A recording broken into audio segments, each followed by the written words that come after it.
Сайн уу манайхаа энэ өдрийн мэндийг хүргэе. За сарааны ээлжит ухаал ойлголтуудынхаа сэдвээр уулзаж байгаадаа таатай байна. За өнөөдрийн сэдэв бол та би ер нь ярилцах хүн байна уу? Итгэл даах хүн байна уу гэдэг энэ сэдвээр ярилцмаар санагдлаа. Тэгээд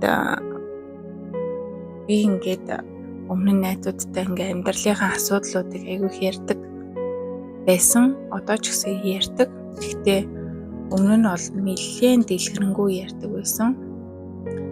Тэгтэл би хэсэг ном уншаад ойлгоод ер нь хүн зовлонгоо хэтэрхий их ярих нь асуудал дээр төвлөрөөд тэгээд өөрийнхөө одоо энэ даалт ухамсарыг ингээд бохирдуулаад байна гэдгийг ойлгосон байхгүй юу? Тэгээд тэрний дараа тэр одоо зовлонгоо ярьдаг найзуудтайгаа уулзсан чинь ярих юм байхгүй болсон. Тэгээ миний ярьдаг зүйл юу болсон бэ гэхээр зорилго, шин санаа, түүнийг хэрхэн хэрэгжүүлэх үү, ирээдүйд яаж амьдрах үү гэд ярих гэсэн баггүй юу. Тэгээ ярих гэсэн чинь хүмүүс тэр зүйлийг хуваалцах дургүй байсан. Санаа бодлооч хуваалцахыг хүсэхгүй байсан. Тэгээ миний одоо тэр ирээдүйн зорилгыг ч сонсохыг хүсэхгүй байсан. Зүгээр л намайг хэрхэн яаж зовж амьдарч байгааг сонсоод энэ хүний хувьд энэ хүнийг бодвол миний амьдрал хамаагүй дээр байгаа юм байна гэдэг багтлыг аваад сонсч исэн юм шиг санагдсан. Тэгээд нэг 4 билүү 5 удаа уулзаад жилийн хугацаанд бараг тийм 4 билүү 5 удаа уулзаад сүүлдээ бүр ингээ ярих чимгүй болсон. Тэр нь бол ахиж бараг уулзаагүй дээ. Тэгэхээр одоо юу гэмдээ зовлон сонсох, асуудал бэрхшээлийг сонсох нь тустай байдаг юм байна гэдэг дүгнэлтэнд хүрсэн. Тэгээд хамтдаа асуудал бэрхшээлийг яриад түүнээс гарах арга замыг олж илрүүлээд тэгээд зорилго руу ингээд чиглүүлж чаддаг хүмүүс бол өөр үед юм билээ. Тийм хүмүүстэй ярихаар хин нь одоо амьдралдаа тулгарч байгаа тэр шантрах гад байгаа асуудлуудаа гаргаж ирээд шийдлийг олоод тэгээд дараа нь зорилгоо яриад зорилго нь бүр томроод юу гоё болт юм билээ. Тэгэхээр хинтээ юу ярих вэ бас бодох ёстой гэдэг тийм дүгнэлтэнд хүрсэн. Тэгээд ном уншихаас өмнө би энийг үнэхээр мэддэггүй байсан. Тэгээд мэддэг болсондоо үнэхээр их баярлсан. Эртхэн мэдхгүй явдаа гэж боддог болсон. Тэгээд одоо бол би ингээд ном уншлахыг амьдралынхаа хэм маягийг болгочихсон. Ном уншлахын групп ажиллуулж байгаа. Тэгээд дараагийн хуудасаа уншихыг ингээд тесэн яднаг хүлээдэг болчихж байгаа хгүй. Тэр болгоноос өөрийн гэсэн ухаал ойлголтуудыг аваад амьдралдаа хэрэгжүүлээд явж байгаа учраас үнэхээр гоё байгаа. Та бүхэн ч гэсэн мэдлэг гэдэг зүйл тий.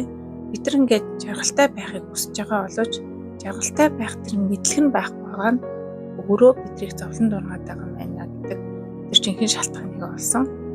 Тэгэхээр энэ ном гэдэг зүйл бол маш их тусалдаг. Тэгээд хэрэгтэй хүнтэйгээ чухал зүйлүүдийг ярьж чухал зүйл ярихгүй ч гэсэн ядаж нэг тухтай байдаг хүмүүс байдаг шүү дээ. Уулзахаараа нэг тайван болчдөг, таныг тухтай байлгадаг тийм хүмүүстэй уулзах хэрэгтэй юм шиг санагддаг. Тэгээд одоо би энэ мэргэжлээ сонгосны нэг шалтгаан нь бол бас нэг ихтгэл дагаад нууцыг хадгалаад тэгж чадах хүн байхыг хүссэн учраас би коуч болж байгаа. Тэгээд ярилцдаг хүн байх гэж. Тэгээд коучийн нэг давуу тал нь болохоор ерөөсөө зөвлөөл заагаад тахаас илүү тэр хүний асуудлуудыг сонсоод гаргалгааг нь хамтдаа хайгаад тэр хүн өөрийнхөө асуудлыг шийдэх тэр арга замд нь туслах тийм ажил байдаг. Тэгээд хүн амьдралд бол 3 талбарт байдаг гэж одоо багш маань хэлсэн. Нэгдүгürt бол хүн одоо асуудал бэрхшээл дотроо живцэн шаварт унчихсан байдаг. Тэгэл тэр асуудлаа бодоол, зовлонгоо бодоол тэр дотроос ингээ шавраасаа гарч чадахгүй ингээ зунгаарлалтаа заваараад бийж идэг. Би бол тийм байсан. Хоёр дахь хүмүүс нь болохоор талд байдаг. Өмнө нэг асуудал амьдралын зовлон гэдэг бүр ингээ сүртэй юм байхгүй ч гэсэн зориггүй хаашаа явж байгааг мэддэхгүй ингээл дээгүүрэл өнөөдрийг яаж өнгөрөөнө те Тэтэ анги кино үзчихвэл өнөөдөр баг нэг өнгөрчих юм байна да. Тийм телевизэн шоу үзье. Ингээ тэгээгээд PC тоглоё гэдэг ч юм уу ингээд цагийг юм нөхцөөс амьдралтай. Тэгээд тэр нь өөрт нь угаасаа тийм гоё мэдрэмж өгөхгүй. Яйдаа л гэж цаг хугацаагаа өнгөрүүлдэг ийм амьдралтай хүмүүсийг бол тал дээр явж байгаа хүмүүс гэж хэлсэн. Хамгийн сүүлд нь болохоор уул руу авирч байгаа хүмүүс. За уул руу авирч байгаа хүмүүсийн гол онцлог нь бол зоригтой гэсэн үг, зоригтой амьдардаг. Бидэрт одоо цаг хугацааг бол ижлэн 24 цаг заяадаг. Гэтэ тэр цагийг зориг руугаа чиглүүлж одоо цагаа ашиглана гэдэг хамгийн чухал. Тэгээд зоригтой хүмүүс ямар онцлогтой байдаг вэ гэхээр утга учиртай байдаг. Тэр амьдралаас айгүй кайф авдаг, хийсэн бүтээсэн зүйлээрээ өөрийгөө бахархдаг, дараагийнхын зорилгоодыг тавиад түүнээсээ хүсэл тэмүүлэл ирч хүч цаг золбоог авч явдаг. Тэгээ ийм 3 төрлийн хүмүүс байт юм байна. Тэгэхээр коуч хүний зүгээс олвол тэр хүнийг хаана байгааг нь илрүүлээд тэгээд ер нь зорилготой амьдрал руу чиглүүлэхийг зорддог ийм хүн байгаа. Тэгээд хүн чинь бас хаана явж байгаагаа өөрөө бас анзаардаггүй. Тэгэхээр хин нэгний тусламж бол зайлшгүй хэрэгтэй байдаг юм шиг санагдсан. Тэгээд би бол маш их сургалтууд авдаг. Тэгээ ганцаарчилсан одоо багш, одоо ментор, чиглүүлэгч нартай бол ажиллаж үзсэн. Тэгжээж миний амьдралд ингээ ерөөсөө өөрчлөлт гардаг. Заримдаа бид нар чаддаг хинээ тэр зүйлийг мэддэггүй. Тэрийг бол хөндлөнгөөс яг намайг миний амьдралыг сайжруулчих, гоё болгочих. Одоо тэгснээрээ тэр хүний ажлын одоо үр дүн хэмжигдэх байхгүй юу? Тэр ярьж байгаа хүн нь өөрөө амжилт олох тусмаа тэр хүний одоо сайн ажиллаж байна, сайн болж байна гэдэг тэр үнэлгээ гардаг учраас яг намайг сайжруулж гэсэн хандлагаар миний одоо давуу талуудыг хэлж өгөх чи чадна, чи энийг хийвэл зүгээр гэдэг ч юм уу тийм. Тиймэрхүү байдлаар хэлж өгдөг нь үнэхээр таалагддаг. Тэгээд болно доо гэл тий.